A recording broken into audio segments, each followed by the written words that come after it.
Missing a left arm, interestingly. Thank you very much indeed for that one. No name on that, so if you send your psychic art, say who you are and where you're from so we can credit you. And here's one, Brittany and Nashville says, I sensed a young Union soldier who is being held back by an evil entity and needs your help. Please save him. I'm getting the name Benjamin Laxton or something close to that. Hopefully the team will encounter this spirit tonight. Thank you.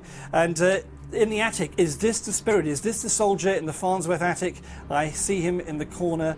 The first name starts with a W, and I think that is DF in West Virginia. Thank you very much indeed for that. And one more bit of psychic art for the moment. Katie in Idaho says, I believe this is the small girl. She appears with a stuffed animal, stuffed rabbit there. Thank you very much indeed for your psychic art. Keep that coming. Now let me tell you how you can get in touch. First of all, you can text and send your messages to Boo, then a space, then Cam to 99799, and don't forget your carrier standard message rate supply on that. The website, of course, all importantly, with the webcams, the map of where we are tonight as well, and the web chats there, and all your messages coming through at travelchannel.com/mosthaunted, and the all-important fax number for your psychic art, 1-877-873-0644. Finally, I leave you with a couple of messages here. Chris in Lemoyne in Pennsylvania says, you should be in for an interesting time at the bridge. I take groups there all the time and have experienced everything from swirling mists on clear nights to phantom noises. I also have a picture of a face in the bridge from about 2 years ago. Very scary and at times very menacing. Good luck to the team, says Chris. And finally, here's one from Ty in Beaver, Pennsylvania, who says, as a native of Pennsylvania and a descendant of those who fought in both the Revolutionary and Civil Wars, I ask you please to help those you can pass into the light. Most Haunted Live is the best media show that on the television available. Nice message, thank you. More from Interactive later. Paul, back to you.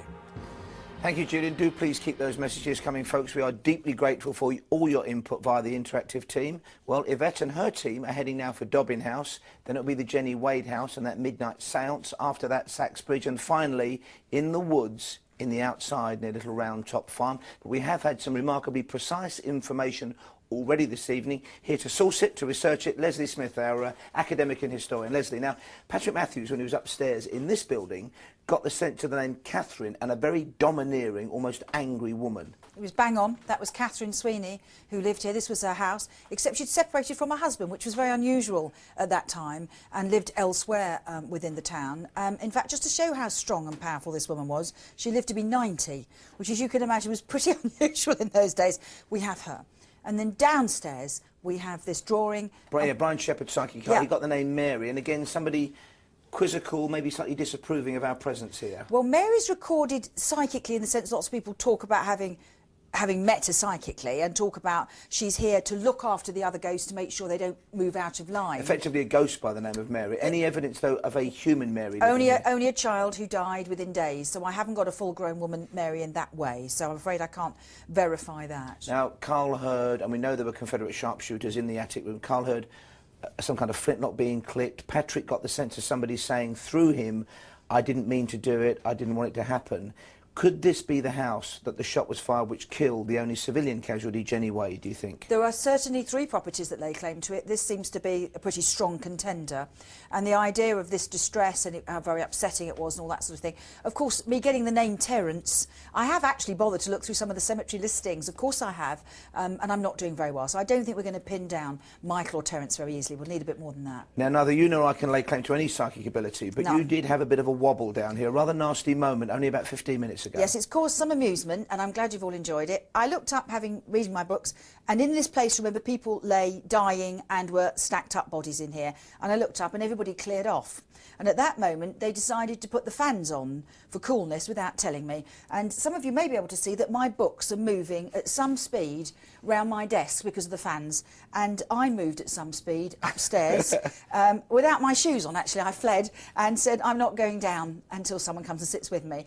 And so that's caused some amusement, but it did give me a fright. Well, we're down here with you now. Thank you. You're back at your post researching any information that comes. Once again, Yvette Fielding and the team are heading for Dobbin House. Still to come, that midnight seance from the Jenny Wade House. You cannot afford to leave us.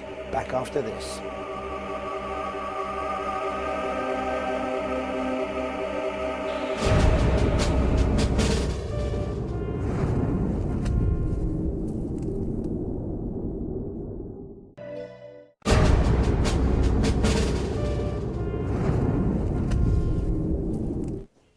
Welcome back to Most Haunted Live, Gettysburg, a paranormal experiment on television because it's the first live paranormal investigation from this hallowed location, the scene of that incredible battle in 1863. Now, so far, we have visited Shriver House here at Farnsworth House. Now the team have relocated to Dobbin House, the team led by Yvette Fielding. Let's get straight there now. Dobbin House and Yvette Fielding. Built in 1776, is the oldest building in Gettysburg. It was originally constructed at the behest of the Reverend Alexander Dobbin as home for his large family and school for the local region. By the mid-1800s, it had become a tenuous link within the chain of events that led to the Civil War, a conflict that would tear the country apart, setting brother against brother. Prior to the Battle of Gettysburg, Dobbin House played a key role in the Underground Railroad, for built within its walls was a secret space hidden from view, serving as a station for hiding runaway slaves on their perilous journey to freedom in the North. Like many of the dwellings in Gettysburg, Dobbin House was transformed into a makeshift hospital for wounded soldiers for both the North and the South during and after the battle. Today, Dobbin House is a thriving restaurant and inn, with many customers over the years complaining of visions of ghostly images of wounded soldiers.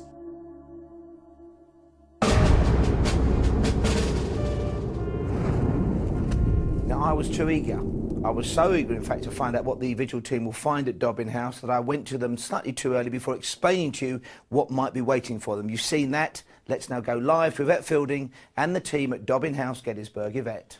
Oh, Paul, you've obviously got the jitters, that's what it is.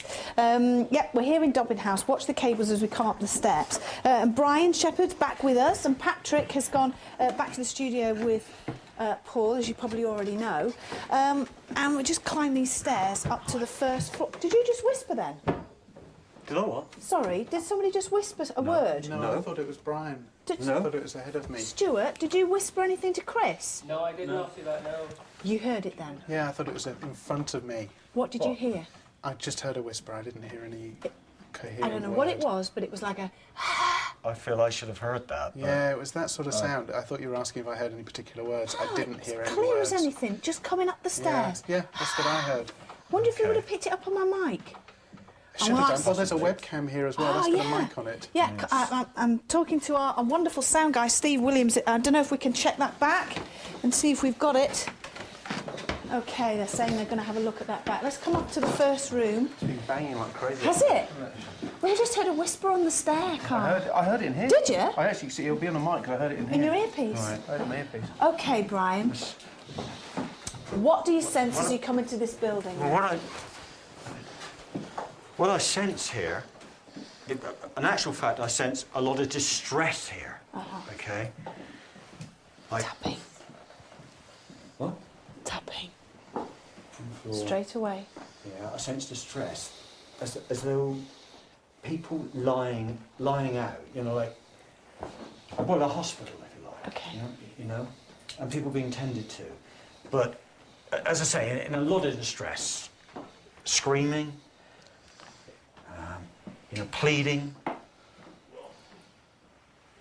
maybe even surgeons attending amputations, a lot of blood. Okay. Can you hear that? That's very loud. Don't leave me here. Why? Don't leave me here is what you're saying. Don't leave me here. Why? What is it? Don't leave me. I'll die here. Who's talking to you there? I hear it's one of the inmates, if you like, one of the wounded, badly wounded. And he haunts here? Robert.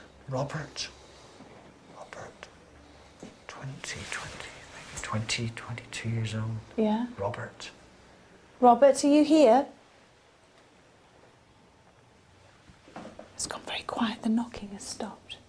I just said that, and yet I almost got, you got a sigh just now. I almost got that, a sigh. I thought I heard a sigh. Started again. Okay. Thank you very much for making the noises. Can you tap twice for yes, once for no? Okay. Did you live here in this house?